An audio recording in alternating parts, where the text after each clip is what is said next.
नमस्कार मित्रांनो, Marathi special general knowledge या आपल्या यूट्यूब चॅनलवर तुमचं सर्वांचं स्वागत आहे. आजचा पहिला प्रश्न आहे, खालीलपैकी कोणते भारतीय संविधानाचे वैशिष्ट्य नाही? 1. सरकारचे संसदीय स्वरूप. 2. स्वतंत्र न्यायव्यवस्था. 3. राज्यांसाठी स्वतंत्र राज्यघटना. आणि 4. एकल नागरिकत्व. तर याचं योग्य उत्तर आहे ऑप्शन क्रमांक 3, राज्यांसाठी स्वतंत्र राज्यघटना. प्रश्न दुसरा आहे, ट्रान्सपरन्सी इंटरनॅशनलने जारी केलेल्या 2022च्या भ्रष्टाचार धोरणा निर्देशांकामध्ये भारत टिंबटिंब क्रमांकावर आहे. 1. 85व्या, 2. 82व्या, 3. 84व्या आणि 4. 83व्या.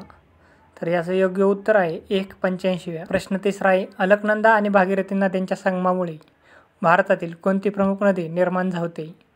1. कृष्णा, 2. गोदावरी, 3. नर्मदा आणि 4. गंगा. तर याचं योग्य उत्तर आहे ऑप्शन क्रमांक 4, गंगा. प्रश्न चौथा आहे, बेहरामचे एम मलबारी हे टिंबटिंबचे महान पारशी समाजसुधारक मानले जातात. 1. 19वे शतक, 2. 18वे शतक, 3. 20वे शतक आणि 4. 21वे शतक. तर याचं योग्य उत्तर आहे 1. 19वे शतक.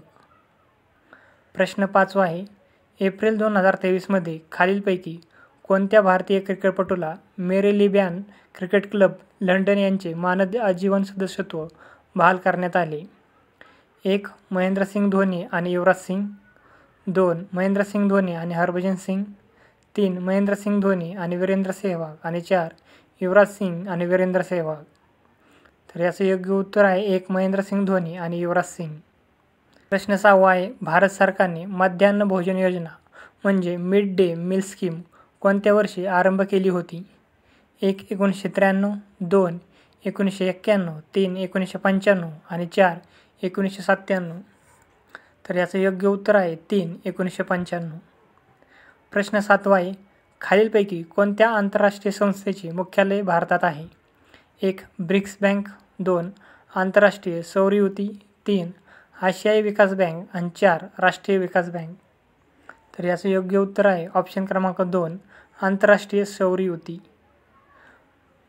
प्रश्न आठवा आहे, खालीलपैकी कोणत्या समितीने भारतीय संविधानात भारतीय नागरिकांच्या मूलभूत कर्तव्यावर एक नवीन भाग समाविष्ट करण्याची शिफारस केली होती?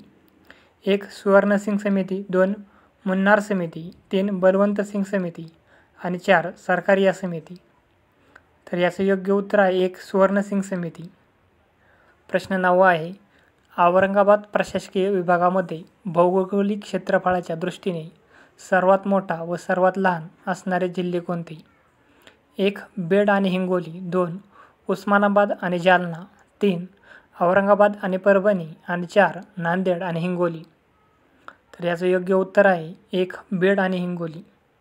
प्रश्न 10वा आहे, अस्तंबा हे उंच शिखर महाराष्ट्रातील कोणत्या पर्वतरांगेत आढळते? 1. महादेव, 2. हरिश्चंद्र, 3. सातपुडा आणि 4. सह्याद्री.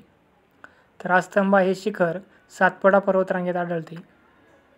प्रश्न 11वा आहे, महाराष्ट्रातील किती जिल्ह्यांच्या सीमा कर्नाटक जिल्ह्यास लागून आहेत?